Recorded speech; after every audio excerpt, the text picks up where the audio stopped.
자, 그럼 이제 실리콘 베이스드 카메라 중에 어떤 카메라를 우리가 써야 되는가, 비주얼 슬램 할 때 어떤 걸 쓸 수 있는가에 대해서 얘기를 해볼게요. 여기서 지금 비주얼 슬램을 사용할 수 있는 회사에 계신, 기업에 계신 현직자분들께서는 이것과 이것만 보시면 됩니다. 그리고 제가 추천드리는 학생분들과 예비 대학원생분들께서는 이쪽을 보시는 것을 저는 굉장히 추천을 드려요. 이게 왜냐라고 하면은 RGB 카메라와 모노 카메라는 사실 굉장히 심플하고 이거를 기반으로 나온 슬램 알고리즘이 굉장히 많이 있어요. 이미 안정적일 정도까지 많이 나왔고, 장점과 단점이 이미 극명하게 다 나와 있지만 그 장점을 잘 살리고 단점을 무시해도 될 정도의 산업이 잘 구축이 되어 있습니다. 자율주행이라든지 AR, VR. 이제 정말로 중요한 파트. 현업에 계신 분들께 RGB 카메라를 고르는 방법에 대해서 설명을 드리고, 그리고 이제 3D 컴퓨터 비전의 인트로덕션 기본적인 이론을 알려드리고 끝내려고 해요. 6시쯤 끝나지 않을까 생각합니다. 정말 5시간이나 해버렸네요. 아까 말씀드렸던 이 머신 비전 카메라, 이거 구매하는 방법에 대해서 소개를 드리렵니다. 이런 RGB 카메라를 구매하실 때 고려해야 되는 점들이 꽤 많이 있습니다. 이제 하나하나씩 소개를 하면서 넘어가려고 합니다. 첫 번째는 이제 센서 레솔루션입니다. 센서 레솔루션은 이제 저희가 잘 알고 있는 VGA, Full HD, 4K 이런 거가 되는데, 센서 레솔루션이 높으면 높을수록 작은 물질을 구분을 잘 할 수 있겠죠? 해상도가 높으면은 더 작은 것들까지 표현을 할 수 있게 된다는 거니까요. 근데 이제 아까 말씀드렸던 것처럼 센서 레솔루션이 높으면은 매 프레임마다 처리해야 될 데이터가 많아져서 FPS가 훅 느려집니다. 그리고 계산해야 될 것도 많이 느려지기 때문에 카메라만 느려지는 게 아니라 제 슬램 알고리즘도 같이 느려집니다. 그리고 이거는 이제 이미징 측면에서 봤었을 때 똑같은 사이즈 안에, 똑같은 이미지 센서 사이즈 안에 더 많은 센서 레솔루션을 채워 넣으려고 하면은 픽셀의 사이즈가 어쩔 수 없이 작아지게 됩니다. 예를 들어서 가로 100, 세로 100 이런 센서가 있는데, 여기에 이제 1만 개의 센서를 넣는다고 하면은 가로 길이 1, 세로 길이 1, 그러니까 이제 픽셀 하나가 원 바이 원으로 들어가게 되는데, 제가 이제 센서 레솔루션을 훨씬 더 높이고 싶다 해가지고 막 200만 이렇게 만들어 버리면은 픽셀의 크기가 자연적으로 작아질 수밖에 없습니다. 이런 픽셀의 크기가 작아지게 되면은 빛을 받을 수 있는 면적이 작아지기 때문에 이렇게 되면은 전체적으로 이미지가 어두워지는 것도 있고 노이즈가 많아지게 된다는 단점이 있습니다. 그래서 센서 레솔루션이 항상 높은 것만이 답은 아니다. 그러니까 깔끔한 이미지를 얻고 싶으면은 센서 레솔루션을 높이는 거는 어느 정도 말이 되기는 하지만 항상 좋은 것만은 아니다라고 말씀을 드리고 싶어요. 두 번째로는 이제 센시티비티입니다. 센시티비티는 이제 카메라의 데이터 시트를 보시고 나면은 퀀텀 이피션시라는 게 있습니다. 그게 빛이 들어오고 나면은 센서에서 그걸 얼마나 전기 신호로 바꿔주냐라는 건데, 센시티비티가 좋으면은 빛이 조금만 있어도 시그널을 잘 뱉어줍니다. 그러니까 적은 양의 빛으로도 주위 환경을 인지할 수 있다는 건데, 센시티비티가 너무 낮은 카메라를 하면은 이제 주변에 조명을 달아줘야 되는 단점이 있습니다. 세 번째로는 이제 FPS, frames per second인데요. 이게 바로 60Hz, 30Hz 그거에 대한 얘기가 됩니다. FPS가 이제 높으면 좋기는 한데 너무 높아버리면은 이제 그만큼 저희가 알고리즘을 패킹해야 된다는 거니까, 보통 저희가 실시간 비전 시스템을 만든다고 하면은 최소, 그러니까 카메라가 이미지를 가져오고 알고리즘이 들어가고 다음 이미지가 올 때까지 그 사이를 25에서 30 fps라고 저희가 보통 얘기합니다. 25에서 30이라고 하면은 약 33m초 정도가 되는데 그 안에만 끼워 넣으시면 됩니다. 이거보다 더 떨어지게 된다고 하면 그때부터는 실시간을 못 따라가게 되니까 여기서 주의하셔서 이제 구매를 하시면 될 것 같습니다.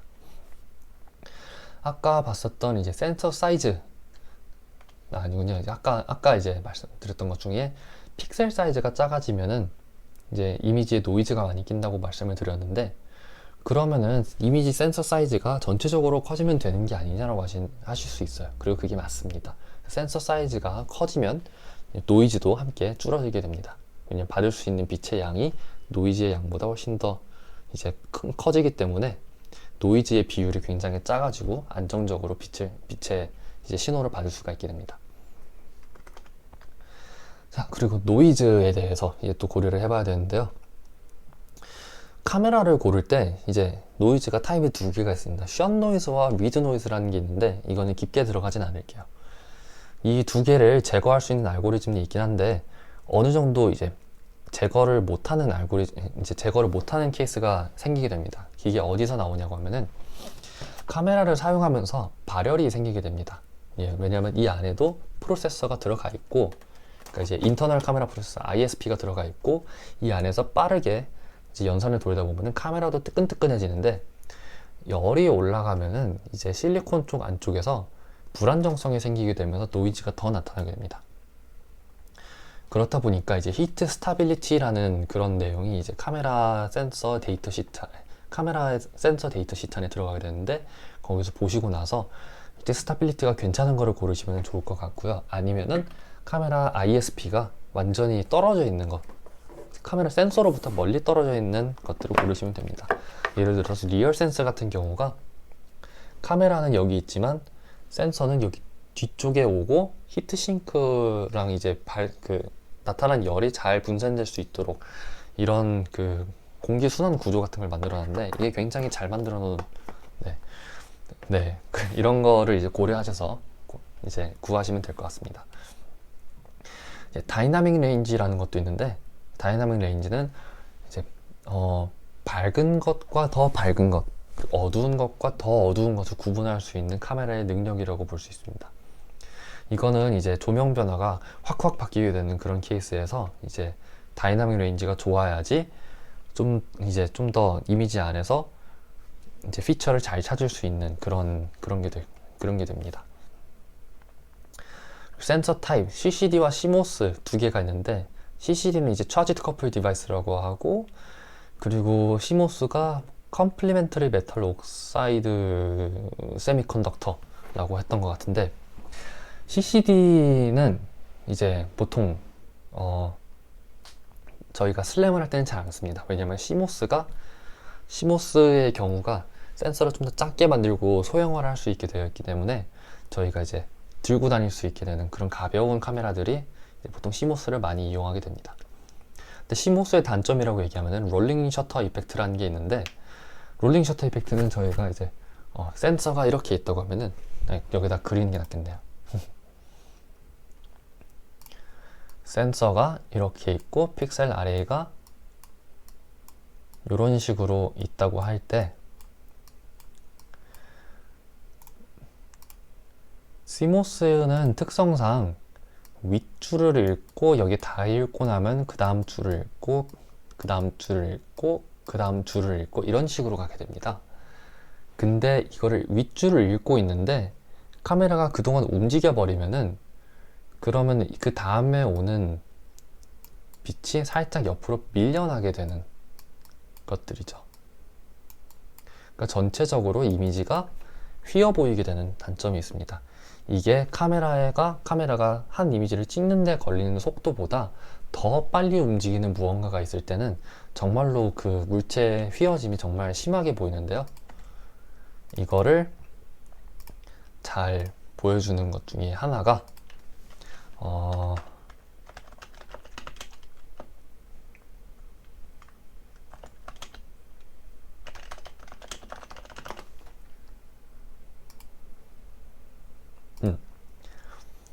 이런 사진을 본 적이 있을 수도 있는데요. 프로펠러가 사실은 이렇게 생기지 않았잖아요.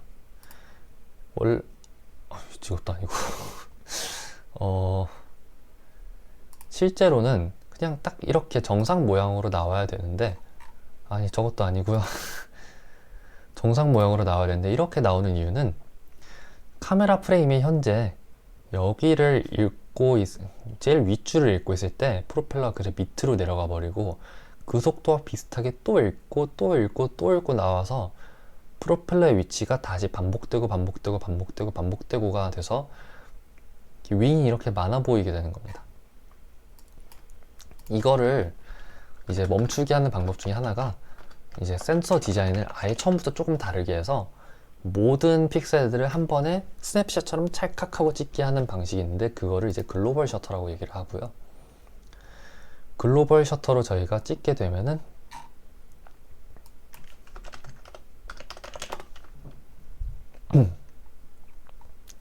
네, 이렇게 됩니다. 정말 딱 그 윙의 모습이 남아 있으면서 찍게 되는데 뭐 모션 블러가 생길 수 있긴 한데 이런 모양보다는 확실히 이런 모양이 더 현실성 있고 더 실제로 구조적으로 맞는 얘기가 되는 거죠. 그래서 슬램을 할 때는 이제 카메라를 고를 때 무조건 글로벌 셔터를 고르고 해야 되는 게 이제 그게 됩니다. 네, 방금 이제 CMOS 얘기를 하면서 CMOS의 단점으로는 롤링 셔터 이펙트가 있다고 하는데 CMOS 센서 중에서도 글로벌 셔터 세팅을 적용한 거는 이제 그런 문제가 생기지 않는다. 슬램, 비주얼 오도메트리, 앱솔루트 포즈 디텍션에서는 무조건 글로벌 셔터를 사용해 주는 게 중요합니다. 그 다음부터는 이제 조금씩 이제 옥실리어리 정도로 이제 좀 고려할 만한 점들만 되는데요. 카메라 크기. 카메라가 너무 커버리면은 이제 저희가 어디 뭐 스마트폰 위에 탑재하고 싶다, 태블릿에 탑재하고 싶다라고 생각을 하고 있었는데 카메라가 이따만 하면 이제 탑재를 할 수 없으니까 이제 그런 것들의 사이즈, 전체적인 사이즈를 고려를 해야 된다는 거죠. 이제 센서 사이즈가 커지면은 전체적으로 카메라 바디도 커질 거고 쿨링이 많이 필요하다라고 하면은 이제 쿨링 해주는 컴포넌트도 붙어야 되고 파워가 필요하다라고 하면은 파워 케이블이 붙는다거나 아니면 배터리 유닛이 필요할 수도 있을 거고 인터페이스 타입 중에서도 이제 랜선이 들어가는 기가빗 이더넷이 있고 USB가 있고 USB 2, USB 3, USB 3.1, USB-C 타입 막 이런 식으로 여러 개 나눠지니까 그런 것들도 이제 직접 잘 보고 하셔야 될 것 같습니다. 보통 카메라 크기가 커지면은 무게도 같이 커지기 때문에 이제 뭐 스마트폰이나 AR 헤드셋 같은 경우에는 무게를 중점으로 보기 때문에 이런 부분이 좀 중요하게 고려될 수가 있는 점 미리 알려드립니다. 파워 관련된 것도 사실 꽤 중요한데요. 이제 이런 이제 방금 이거를 보여드리면은 리얼센스 카메라 같은 경우는 카메라에 붙는 부분은 USB-C 타입이고요. 그리고 컴퓨터로 들어가는 부분은 USB 3입니다. 이렇게 되면 USB 3가 들어갈 수 있는 부분에 이게 돼야 되는데 이런 디자인을 왜 만들었냐? 사실 USB-C 타입에서 C 타입으로 가는 게 더 빠를 텐데 왜 USB 3로 나오게 했냐라고 하면은 USB-C 타입을 지원하지 않는 메인보드의 경우 리얼센스를 쓸 수 없기 때문에 라고 합니다. 그런 거랑 이제 비슷하게 또 머신비전 카메라들에서는 조금 더 예외가 있을 수가 있는데요. 머신비전 카메라들은 옛날에 사용하는 이제 기가빗 이서넷 방식을 사용했을 때는 파워 케이블과 데이터 케이블이 따로따로 있습니다. 근데 요즘에 꽤 잘 나온 어느 순간부터 한 3년 전부터 이제 USB 3로 다 대체가 되면서 파워가 동시에 들어갈 수 있는 케이블이 되는데요. 여긴 USB 3 같은데요. 여기서 이제 고정할 수 있는 이런 핀들도 같이 있고 USB 3에서 USB 3로 가는 그런 방식이 있고요. 이건 말고도 랜선하고 똑같이 생긴 이제 기가빗 이서넷 카메라들이 있는데 이제 기가빗 이서넷 중에서 파워를 전달할 수 있는 애가 있습니다. 그런 경우는 이제 PoE, 파워 오버 이서넷 케이블이라고 해서 이런 케이블, 이런 그 인터페이스를 지원하는 카메라를 쓰시면은 케이블 하나로도 이제 정리를 할 수 있습니다. 여기서 우리가 이제 인터페이스에 대해서 조금 고민을 해야 되는 게 USB의 경우는 케이블이 5m에서 10m가 최고입니다. USB 3 3.1의 경우는 제가 알기로는 2m 이상에 넘어가면은 속도의 저하가 생겨요. 그 레이턴시가 생긴다는 거죠. 그렇게 되면 사실 실시간이 아니게 되니까 문제가 생길 수가 있습니다. 그거에 비해서 기가빗 이서넷 같은 경우는 이제 뭐 PoE 플러스도 포함해서 파워 오브 이서넷도 포함을 하는 건데 100m까지 될 수 있다는 장점이 있습니다. 그렇다 보니까 이제 슬램에 좀 더 라지 스케일 슬램을 할 때 좀 더 이게 좋을 수도 있고, 뭐 PC에 꽂아서 이렇게 케이블 달고 돌아다닌다면 그게 장점이 될 수는 있겠지만, 사실 이제 뭐 이런 컴퓨터 유닛에다가 이렇게 달고 파워 하나 달고 이렇게 돌아다닌다고 하면은 사실 그때부터는 케이블에 문제가 전혀 되지 않는다는 거죠. 케이블 때문에 이제 카메라를 못 고르게 된다고 하면 그거는 너무나 큰 디자인 제약이 걸리다 보니까 프로세서를 모바일로 할지 아니면은 카메라를 모바일로 할지 고려하시는 게 좋을 것 같습니다. 저는 개인적으로 엔비디아 거가 잘 나왔다고 생각을 하기 때문에, 아니면 인텔 누크 같은 거가 있기 때문에 케이블 이제 카메라는 USB를 택하는 편이고요. 그리고 프로세서 이제 시스템이 돌아다닐 수 있게 하는 형태로 이제 많이 디자인을 하는 편입니다. 그리고 이제 뭐 프리 프로세싱 쇼크 레지스턴트 히트 프루프 이거는 그냥 이거는 너무 간단한 거니까 넘어가도록 하고요.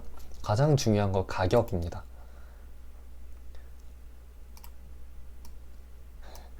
가격은 사실 이제 교수님이나 사장님이 주시는 만큼 거기에 맞춰서 사는 게 맞기는 한데, 연구용이다 라고 하면 이제 어느 정도 그런 제약이 풀리긴 하죠. 그러면은 이제 가격을 제외한 지금까지 이렇게 얘기를 했었던 모든 부분에 대해서 잘 보시고 하시면 될 것 같습니다.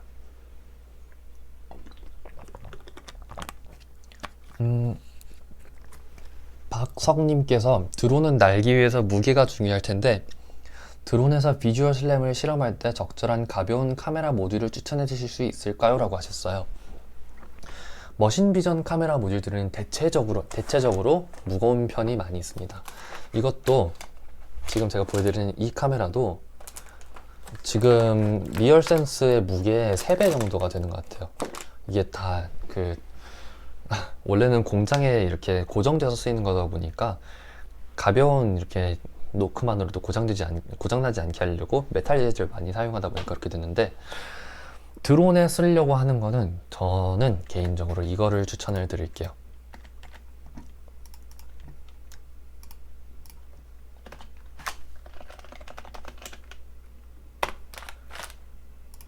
위드로봇이라고 국내 카메라 회사인데,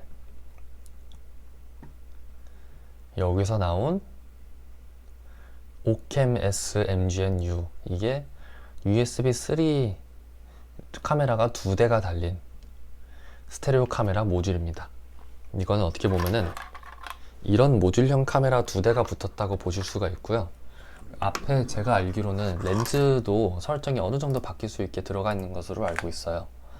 그리고 보드 자체, 이제 하우징이 없다 보니까 이제 이런 애들은 사실 보드보다는 하우징이 무거워서 많이 무거운 거거든요. 머신 비전 카메라를 분해를 해도 괜찮지만 그러면 워런티가 깨지게 되니까 이제 이런 모듈을 쓰시는 것도 저는 굉장히 좋은 선택이라고 봅니다. 이거 같은 경우는 모노니까 이제 흑백 카메라, 이제 이건 컬러 카메라 이렇게 있을 것 같습니다. 간단한 지금 추천 세션이었고요.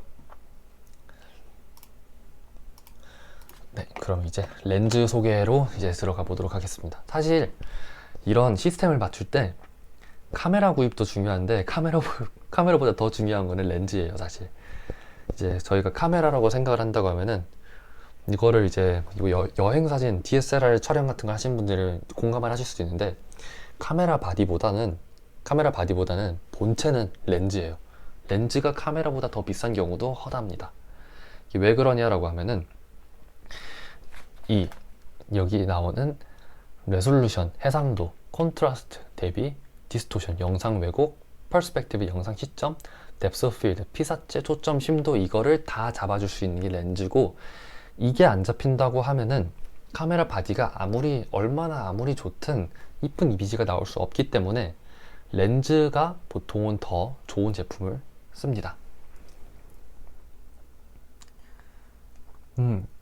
이제 동식 W님께서 질문해 주셨네요. USB 기가빗 이더넷 외로 다른 인터페이스를 쓰는 경우는 없나요? 고속 실시간 통신을 위해서 더 낮은 수준의 인터페이스에 접근하고 싶은데요.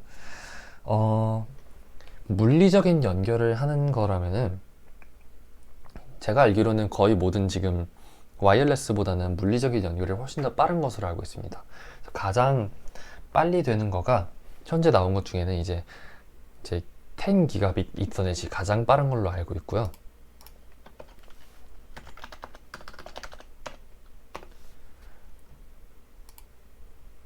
네, 10기가빗 이더넷 이게 가장 빠른 걸로 알고 있고요. 이게 표준에 등록된 그거기 때문에 제가 알기로는 저게 가장 빠른 거라고 알고 있습니다.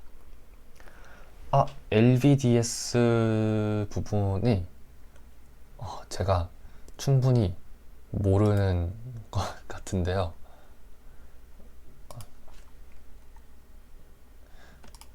제가 예전에 봤던 걸로는 이거를 중점으로 해서 봤었는데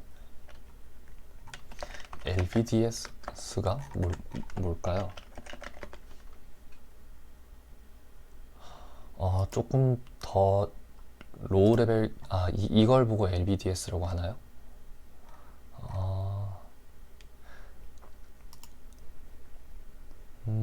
제가 알기로는 아마 이게 속도는 빠를 수 있어도 전체적인 밴드위스가 안 맞춰줄 수도 있기 때문에 이미지 정보 같은 거는 굉장히 큰 정보가 왔다 갔다 하는데 거기에 대한 속도도 좀 빨라야 되거든요. 즉 LVDS 봤을 때 뭔가 제가 잘 모르기는 하지만 이제 모니터 관련 규격인가요? 이쪽은 제가 충분히 몰라서 뭐라고 이제 말씀을 드리기에 충분히 아는 게 아니라서 확실하게 답변을 못 드릴 것 같습니다. 이거는 저도 한번 찾아보고 나서 업데이트 한번 드리도록 하겠습니다. 좋은 질문 감사합니다. 네, 일단 지금까지 나온 이 전송 속도 비교한 걸로 제가 아는 걸로는 기가빗 이더넷 썬더볼트가 빠른 걸로 알고 있고 그 다음 쪽이 있긴 한데 카메라 쪽에 지금 잘 되는 거는 이게 거의 최선인 걸로 알고 있습니다. 좋은 질문 감사합니다.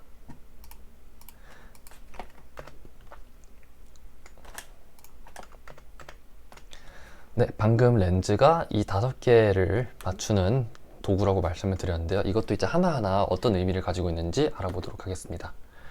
이제 렌즈에서 제가 처음에 레졸루션 해상도라고 말씀을 드렸는데 렌즈는 이제 센서 레졸루션은 픽셀이 이렇게 다 딱딱딱딱 있으니까 그냥 픽셀의 개수를 가지고 센서 레졸루션이라고 하는데 렌즈는 그럼 뭐 어떤 레졸루션을 뜻하냐라고 하면은 이런 질문을 하실 수 있습니다. 레졸루션은 센서에 의해서 결정되는 거다 라고 하실 수 있는데 여기서 조금 복잡한 게 센서 레졸루션이라는 단어가 있고 스페이셜 레졸루션이라는 단어가 있습니다. 센서 레졸루션은 단순히 픽셀의 개수고요.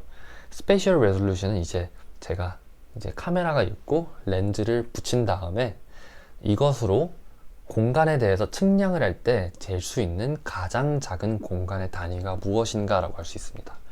예를 들어서 제가 줄을 이렇게 딱딱 그었는데 이 줄이 1mm씩 떨어져 있고 제 카메라가 이거를 읽을 수 있다라고 하면은 이제 1mm를 읽을 수 있다.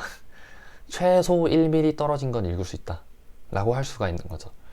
그러니까 이제 센서 레졸루션은 단순히 그냥 센서에 대한 스펙인 거고 스페이셜 레졸루션은 정말 이 시스템이 이 카메라 시스템이 얼마나 좋냐 비전 시스템으로서 얼마나 성능이 뛰어나냐를 이제 잴 수 있는 그런 척도라고 보실 수 있습니다. 그래서 센서 레솔루션과 스페셜 레솔루션이 다르다는 것을 꼭 이제 인지를 하고 넘어가 주셨으면 좋겠습니다. 네, 이게 센서 레솔루션은 그 센서가 보여줄 수 있는 최대 스페셜 레솔루션을 보여준다고 말씀을 드렸는데요. 자, 이제 비유를 좀 드리자고 하면은 양쪽 다 현재 센서의 크기가 똑같고 센서에 있는 픽셀 수가 똑같습니다. 그러니까 센서 레솔루션이 똑같은 거죠. 근데 왼쪽에 있는 경우는 스페이셜 레솔루션이 굉장히 높은 거고 오른쪽은 낮습니다. 그 공간에 대한 이해를 하는 게 훨씬 더 왼쪽이 정확하다는 거죠. 그러니까 어떻게 보면은 이제 센서 레솔루션의 성능을 끝까지 끌어낼 수 있는 렌즈를 썼다라고 할 수 있는 거고요. 우리는 무조건 높은 스페이셜 레솔루션을 원하게 됩니다. 자, 그러면 이제 높은 스페이셜 레솔루션을 갖는 게 이제 올바른 렌즈를 고르는 방법이 될 수가 있겠는데, 올바른 렌즈는 어떻게 고르냐라고 하면은 다음과 같이 5개를 또 알아봐야 됩니다. 첫 번째로는 센서의 사이즈, 두 번째는 워킹 디스턴스, depth of field, field of view, 그리고 레솔루션, 이렇게 5개가 있습니다. 첫 번째 센서 사이즈는 저희가 알고 있는 그 센서 사이즈가 되고요. 워킹 디스턴스는 우리가 보려고 하는 피사체와 이제 초점이 맞을 만한 그 피사체, 그리고 센서 사이즈 사이 간의 거리가 되겠습니다. 여기가 아니라 사실은 여기까지 돼야 되는 게 맞는 거고요. 네, 그리고 이제 스페셜 레솔루션은 이거에 대한 거리가 되겠고요. 읽을 수 있는 최소한의 물체에 대한 사이즈가 되겠고, depth of field는 스페셜 레솔루션과 비슷하지만 이렇게 초점이 정확히 존재할 수 있는 그 깊이를 얘기를 합니다. 그리고 field of view는 화면 안에 들어오는 각을 얘기를 하는 걸 보고 field of view라고 얘기하고요. 보통 이 5개의 스펙을 전부 다 조합을 해서 저희가 렌즈를 고르게 됩니다. 이 5개에 대한 정보가 없으면 렌즈를 고를 수가 없습니다. 렌즈를 일단은 초점을 정확히 맞추려고 하면은 센서 사이즈, 워킹 디스턴스, 필드 오브 뷰가 이제 페어를 정확히 이루어야 됩니다. 이거를 이제 3개를 알고 나면은 렌즈에 대한 이제 몇 가지 캔디데이트를 고를 수 있는 그런 앱들이 있는데요. 보통 이거를 렌즈 칼큘레이터 앱이라고 보통 얘기를 합니다. 이거를 지금 한번 사용 한번 해보도록 하겠습니다.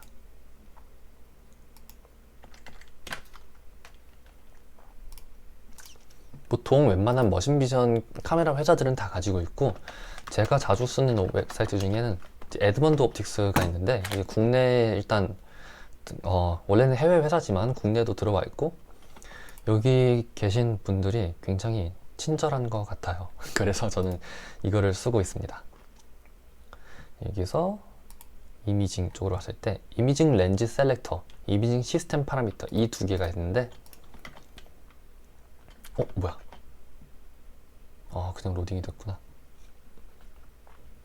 팩토리 오토메이션.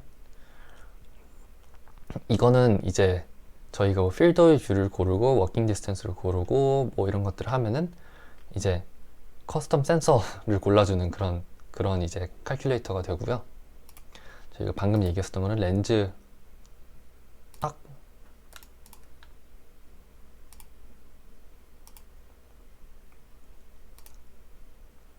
방금 제가 잘못 이해를 했었네요.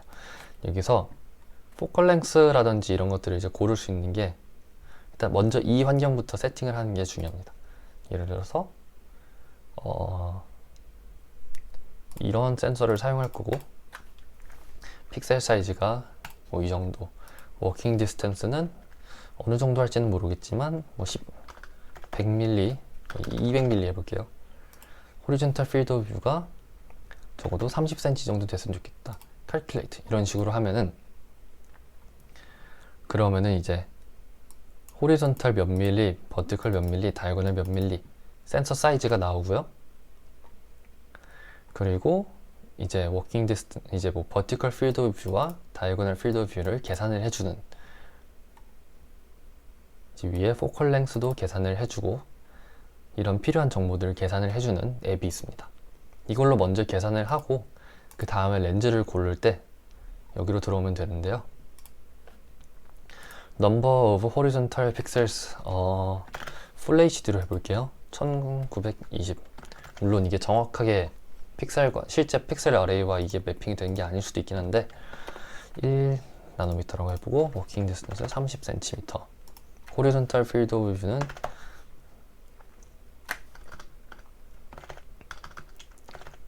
100mm라고 해보고, 카메라 마운트는 아직 고르지 않는다고 해볼게요. 그러면 이렇게 렌즈를 몇 가지 이렇게 추천을 해줍니다. 여기서부터 이제 보면은 되는데요. 워킹 디스턴스가 제가 300이라고 넣었는데 이 렌즈 셋 다 100mm부터 무한대까지, 그러니까 무한대 인피니티 포커스가 된다는 거죠. 그리고 Calculated Horizontal Field of View, 이거를 제가 하지 않았기 때문에 이거를 왜 계산을 안 했을까요? 근데 여기에 일단은 들어맞는 것 같고요.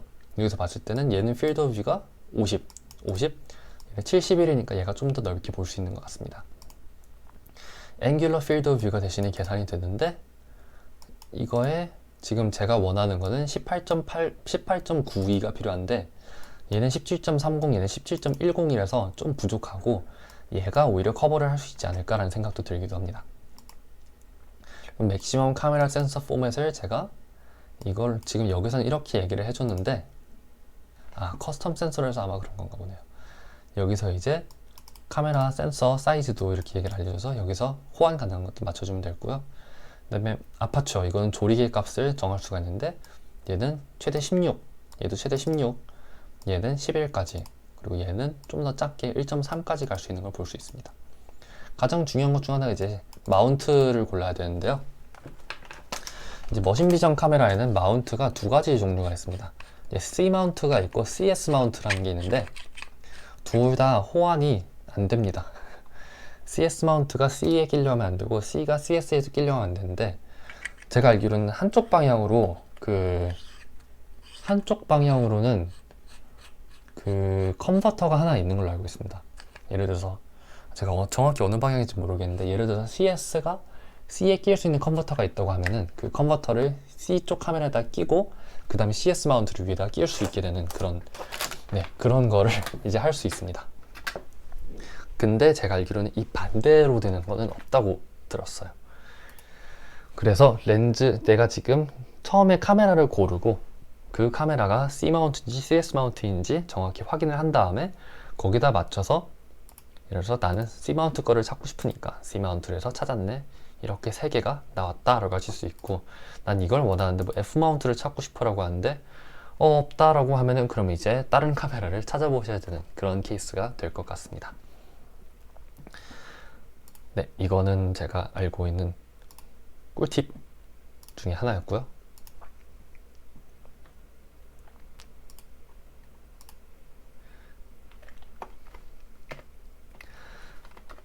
네. 근데 이 렌즈 칼큘레이터 앱을 써갖고 이제 호환되는 렌즈는 찾을 수 있는데 이 렌즈가 정말로 좋은 렌즈인지 아닌지, 정말로 좋은 스페셜 레졸루션을 줄 수 있는 렌즈 아닌지는 지표가 남아있지 않습니다. 그러니까 호환된다는, 이 카메라랑은 호환은 된다는 이제 알아낼 수 있지만 이 조합이 잘 되는 걸까는 알 수 없습니다. 그리고 이 렌즈가 좋은 렌즈인지 아닌지 알 수 있는 방법은 MTF 차트라는 것을 보고 이제 따로 이제 알아내야 됩니다. 좀 이따 이제 MTF 차트를 읽는 방법을 알려드릴 거고요. 그 전에는 일단 우선 렌즈를 사용하는 올바른 방법에 대해서 알려드리려고 합니다. 일단 보통 이제 머신 비전 쪽에서는 룰 오브 썸브라고 이제 좀 국룰이라고 얘기를 하면은 이 필드 오브 뷰 사이즈보다, 그러니까 이제 제 카메라가 이렇게 있고 필드 오브 뷰보다, 이게 필드 오브 뷰 거리라고 아까 말씀을 드렸죠. 그리고 이게 워킹 디스턴스인데 이제 머신 비전 쪽에서 국룰은 워킹 디스턴스가 필드 오브 뷰의 적어도 2배는 돼야 된다 라고 얘기를 합니다. 이게 이유가 왜냐라고 하면은 이거보다 워킹 디스턴스가 필드 오브 뷰보다 이제 작게 되거나 아니면 그런 경우가 되면은 광각 렌즈의 범주에 들어가게 됩니다. 광각 렌즈는 이제 디스토션이 굉장히 심하고 광각 렌즈만의 장점이 있긴 하지만 이제 정확하게 이제 물체를 읽어내는 거에 정확하게 이제 정확하게 주변의 환경을 읽어내는 거에 사실 좀 좋지 않은 그런 성격이 있습니다.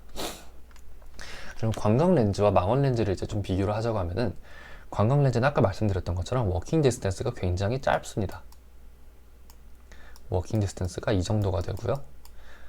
그리고 필드 오브 뷰가 워킹 디스턴스보다 굉장히 이제 큰 차이가 없는 경우가 이제 관광 렌즈가 되겠고요. 필드 오브 뷰가 워킹 디스턴스보다 큰 경우도 있습니다.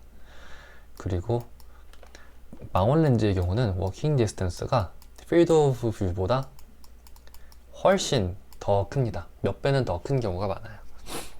그래서 관광 렌즈 같은 경우는 이제 왜 단점이 생긴다, 왜 단점이 생기냐라고 얘기하면은, 이제 공간에서 반사돼서 오는 빛들이 굴절을 많이 하게 됩니다. 굴절을 많이 하면서 에너지도 잃게 되기도 하고, 네, 그리고 전체적으로 많이 퍼지게 됩니다. 이쪽 같은 경우는 사실 제가 이거 좀 과장해서 그리긴 했는데, 여기에 대한 거리, 여기 들어오는 거리가 비율이 얘가 훨씬 더 좁습니다. 그렇다 보니까 이제 관광 렌즈 같은 경우는 더 넓은 공간에 있는, 그러니까 엄청나게 넓은 공간에 있는 정보를 억지로 이제 2D에 우겨 넣는 그런 케이스가 되고, 실제로 공간상에서 빈 정보가 오는 경우가 많이 있어요. 이제 망원 렌즈 같은 경우는 멀리 있는 빛들이 촘촘하게 들어오다 보니까, 이제 첫 번째로는 디스토션도 많이 없고, 두 번째로는 굉장히 데이터가 촘촘하게 들어온다는, 빛이 촘촘하게 들어온다는 거가 장점이 됩니다. 이래서 이제 좀 비교를 해보자고 하면은, 실제로 성능이 어느 정도 차이가 나냐에 대해서 비교를 해보자면은, 이제 왼쪽이 망원 렌즈고 오른쪽이 관광 렌즈입니다. 네. 그리고 둘 다 지금 필드 오브 뷰가 이렇게 큰데, 둘 다 이렇게 큰데, 거기서 이미지의 중앙을 찍었을 때를 지금 비교를 해봤습니다. 이미지 중앙을 찍었을 때는 둘 다 이미지가 굉장히 샤프하게 나오고, 이제 콘트라스트가 되게 잘 나오는, 되게 깔끔하게 나오는데, 예를 들어서 이제 이미지 외곽 쪽으로 이동을 했을 때, 망원 렌즈 같은 경우는 멀리서 오는 빛들, 이 필드 오브 뷰에서 외곽 쪽에 있는 빛들도 굉장히 촘촘하게 들어오기 때문에 로스가 거의 없습니다. 깔끔한 이미지가 들어오고요. 근데 관광 렌즈 같은 경우는 이쪽에서 왜곡이 엄청나게 심하고, 공간에 대한 빛들이 굉장히 조금씩 들어오기 때문에 번짐도 많이 생기면서 이렇게 콘트라스트가 이제 나타나지 않게 됩니다. 실질적으로 망원 렌즈는 그러면은 이 전체에 대한 공간을 다, 이 필드 오브 뷰를 전부 다 이용을 할 수 있는데, 관광 렌즈의 경우는 이제 이미지가 깔끔하게 나오는 부분이 이 부분밖에 없으니까 사실상 유효하지 않게 되는 거거든요. 그래서 이런 부분에 대해서는 좀 더 잘 처리를 해줘야 되고, 여러 가지 복잡한 게 들어가게 됩니다. 그래서 사실 이미지 퀄리티를 위해서는 망원 렌즈를 추천하는 게 맞는 거기는 해요. 실제로 이제 관광 렌즈를 썼을 때 디스토션이 이제 이미지 왜곡이 얼마나 걸리냐라고 하면은, 이 체스보드가 실제로는 굉장히 원래는 직선으로 나와야 되는데, 직선이 아니라 이렇게 곡선 형태로 이렇게 나오게 됩니다. 이거를 풀어주는 게 캘리브레이션이 하긴 하지만, 캘리브레이션을 해도 사실은 공간상에서 이제 사라진 정보는 어쩔 수 없이 이제 대비가 안 좋게 해서 나오는데, 대신에 관광 렌즈의 장점이라고 얘기를 하면은 워킹 디스턴스가 줄어든다는 게 장점입니다. 그리고 또 이제 시야가 굉장히 넓어진다는 게 장점이고요. 아까 봤었던 인텔 리얼센스, 제가 추천했었던 스테레오 카메라 중에 리얼센스 T265 모델이 있는데, 이거는 피쉬아이 렌즈를 2개를 사용한 카메라입니다. 피쉬아이는 사실 관광 렌즈에서 굉장히 디스토션이 엄청나게 많이 들어간, 거의 관광 렌즈의 왕이다라고 싶을 정도의 엄청나게 디스토션이 많이 들어간 렌즈를 이제 피쉬아이 렌즈라고 하는데, 인텔 쪽에서는 우리가 왜곡은 우리가 따로 계산해서 다 펴줄 테니까 대신에 우리는 엄청나게 넓은 시야를 얻을 거야 라고 하는 그런 디자인 초이스에 따라서 이제 이렇게 됐습니다. 그리고 실제로 사실 잘 성공을 한 편이고요. 근데 제가 알기로는 이 피시아이 렌즈가 굉장히 좋은 등급으로 나와야 된다고 알고 있습니다. 그리고 제가 말씀드렸었던 것 중에 아까 웹캠을 쓸 때 웹캠에서는 이제 뭐 익스포저 컨트롤 이런 거 잘 안 되고 렌즈에 대한 컨트롤이 많이 없다고도 말씀을 드렸었는데, 이런 회사가 있습니다. 이제 쿠로케수라는 회사가 있고 제가 알기로는 헝가리 회사인 것 같은데, 여기서 예전에 생각했었던 아이디어로는 로지텍 브리오 4K라는 웹캠이 있는데, 이게 가격이 4K 카메라 치고 괜찮습니다. 이게 20만원 후반에서 30만원 초반대인 웹캠인데요. 근데 이 카메라가 이제 정확히 렌즈를 직접적으로 컨트롤할 수가 없다 보니까, 그리고 렌즈가 퀄리티가 굉장히 안 좋다 보니까 센서는 좋은데 렌즈가 안 좋아서 이미지가 깔끔하지 않아, 너무 아쉽다라고 하는 그런 케이스가 있어서 이제 저가의 관광 렌즈를 뜯어내고 자기가 좋아하는 CS 마운트 렌즈를 얹어서 DSLR급의 성능을 얻어내는 그런 이제 이런 제품이 있습니다. 실제로 이 링크에 들어가시면은 이 제품을 만들어낸 리워크 키트를 팔기도 하고요. 이거를 필요하신 분들은 이걸로 슬램을 하시는 것도 사실 굉장히 좋은 아이디어라고 생각합니다.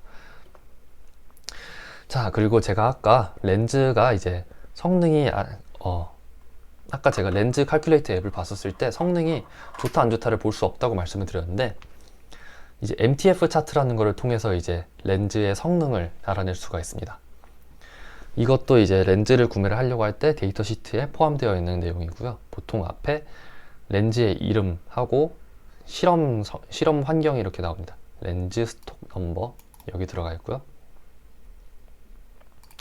이게 렌즈에 대한 정보, 그리고 이게 실험 환경, 워킹 디스턴스 218mm에 아파처는 2.8를 사용했습니다 라고 하고, 그 다음에 X축이 이렇게 올라가는 거는 스페셜 레솔루션이 점점 더 높아진다고 볼 수 있습니다. 그리고 Y축은 얼마나 이 대비가 좋은가. 그러니까 이게 어떤 식으로 되는 거냐면은, 이렇게 큰 바가 있고 바가 점점 얇아지는 형태의 이미지를 봅니다. 그렇게 돼서 이렇게 넓은 바를 봤었을 때는 여기 왼쪽에서 잘 보인다. 그리고 점점 이 바가 얇아지면서 점점 잘 안 보인다가 되는 건데, 이 뜻은 그러면은 이거를 정말 쉽게 이해하시려고 하면은 MTF 차트가 오른쪽으로 가면서도 안 떨어진다 이렇게 있다라고 하면은 이건 좋은 렌즈입니다. 이 뜻은 스페셜 레솔루션이 굉장히 높다는 뜻이고요. 아무리 작은 것도 엄청나게 잘 볼 수 있다는, 여기서는 150.0인데 밀리미터, 그러니까 1mm 안에 줄을 150개를 놨는데도 90%의 콘트라스트로 이걸 다 구분할 수 있다라는 뜻이 돼요. 엄청나게 좋다는 거죠. 사실 이 렌즈도 굉장히 좋은 편이에요. 50%로 구분할 수 있는 건 좋은 거예요. 그래서 이제 저희가 이제 똑같은 카메라로 실험을 하고 렌즈도 똑같은 세팅으로 했는데, 하나는 MTF 성능이 높은 거, 하나는 낮은 걸로 했었을 때 왼쪽 같은 경우는 이 스페셜 레졸루션이 굉장히 낮게 나오고 오른쪽은 깔끔하게 나오는 게 보여요. 그러니까 이게 MTF가 좋은 거.